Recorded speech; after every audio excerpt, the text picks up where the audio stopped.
Hi friends, అందరికీ నమస్తే. Welcome to my channel. జై శ్రీమన్నారాయణ. మీరు చూస్తున్నది బిక్కబోలు వినాయకుడు గుడి అండి. ఈ గుడి చాలా బాగుంటుందండి. చుట్టేంపులు వరిచేలు ఉంటాయి. వరిచేలు మధ్యలోనే స్వామి పుట్టారంట. పుట్టినప్పుడు చాలా చిన్న విగ్రహం పుట్టిందంటండి. మీటర్ పంచి కడితే సరిపోయేదట. అలాంటిది ఇప్పుడేమో 6 అడుగులు పంచి కట్టినా సరిపోవట్లేదట. అంత పెద్ద స్వామి సంవత్సరానికి పెరుగుతున్నారని చెప్పారు పంతులు గారు. పూజ మేమేమో స్వామివారికి బట్టలు సమర్పించి 11 కొబ్బరికాయలు కొట్టి మొక్కు తీర్చుకున్నాం అనమాట. చాలా బాగా పూజ చేశారండి. చూడవలసిన గుడి. ఎంతో ప్రశాంతంగా ఉంటుంది గుడికి వెళ్తేను. ఇక్కడ ప్రతిరోజు అన్నదానం కూడా జరుగుతుందండి. 11:30 నుంచి 3 గంటల వరకుని. చాలా బాగుంటుందండి గుడి. ఒకసారి తప్పకుండా దర్శనం చేసుకోవాల్సిన గుడి ఇది.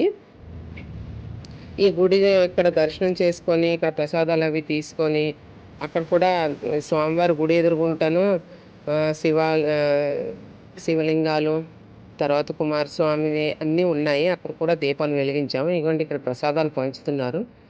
ప్రసాదాలు తీసుకొని ఇంకా అక్కడి నుంచి సుబ్రహ్మణ్య స్వామి గుడికి వెళ్ళిపోయాం అన్నమాట. ఇక్కడ నుంచి 1 కిలోమీటర్ లోపలికి ఉన్నదండి సుబ్రహ్మణ్య స్వామి గుడి. చూసారా, వరిచేలు కోతకొచ్చిందండి. మొత్తం తీసేశారంట.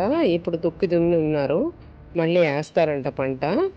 ఇక్కడ నుంచి 1 కిలోమీటర్ లోపలికి గోలింగేశ్వర స్వామి గుడి, గోలింగేశ్వర స్వామి ఆలయం ఉంది. ఇందులోనే లక్ష్మీనారాయణ స్వామి కూడా ఉన్నారండి. ఇది 1100 సంవత్సరాల చరిత్ర కలిగిన గుడి అంట. చూడండి ఎంత పురాతనమైన గుడో. మనం లోపలికి వెళ్ళి ఎడం చేతి వైపు తిరగగానే జమ్మి చెట్టు ఉంటుందండి. జమ్మి చెట్టు దగ్గర అందరూ దీపాలు అవి వెలిగించుకుంటూ ఉంటారు. మేము కూడా అక్కడ దీపాలు వెలిగించుకున్నాము. నాగబంధనాలు ఉంటే పాలు పోసి దీపం వెలిగించి దండం పెట్టుకున్నాం అనమాట. జమ్మి చెట్టు అండి ఇది. ఇంక ఇక్కడ నుంచి గుడి ప్రాంగణం ఇదంతా. చూసారా, గంట స్తంభం. ఇక్కడ దీపాలు వెలిగించుకొని అందరూ పూజలు చేసుకున్నాక గుడిలోకి వెళ్ళారు. ఈ లింగం చూస్తున్నారు కదా, దీనికి బ్రహ్మసూత్రం ఉందండి చాగంటి గారు చెప్పినట్టుగా. ఇక్కడ స్వామివారికి పాలు సమర్పించిన తర్వాత మనకు మిగిలిచి కొన్ని పాలు కూడా ఇస్తారు వీళ్ళకి. అది తీసుకొచ్చి మన సుబ్రహ్మణ్య స్వామికి కూడా పొయ్యాలి. ఇక చూస్తున్నారా, పోసేస్తున్నారండి అందరూ. ఈ సుబ్రహ్మణ్య స్వామికి పాలు సమర్పించి కొబ్బరికాయలు అవి ఆ రోజు నాగపంచమి కదా, ఆయనకి పూజ చేయించుకున్నాము. ఇదే రుద్రమదేవి అంట.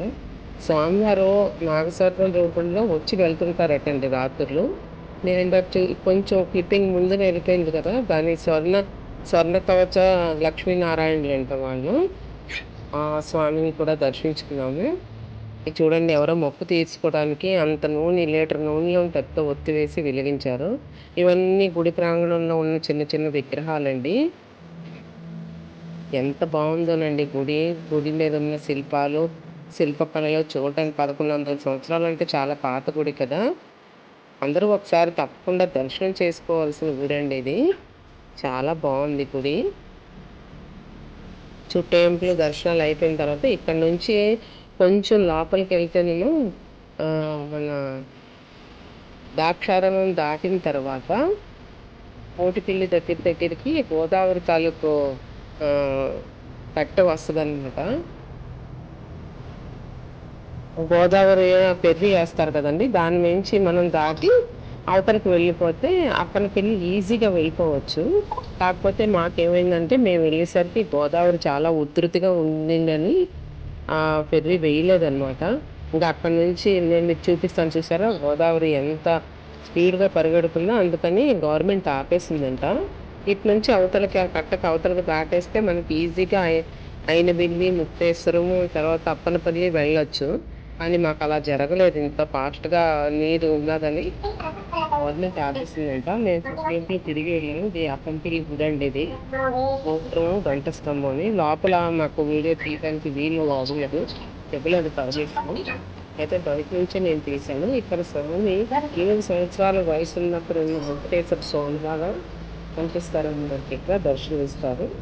మేము 100 రూపాయల టికెట్ తీసుకుంటే గర్భాలయంలో కూడా వెళ్ళొచ్చు. అంటే 100 రూపాయల టికెట్ తీసుకొని వెళ్ళాము. చూడండి గుడి ఎంత అందంగా ఉందో.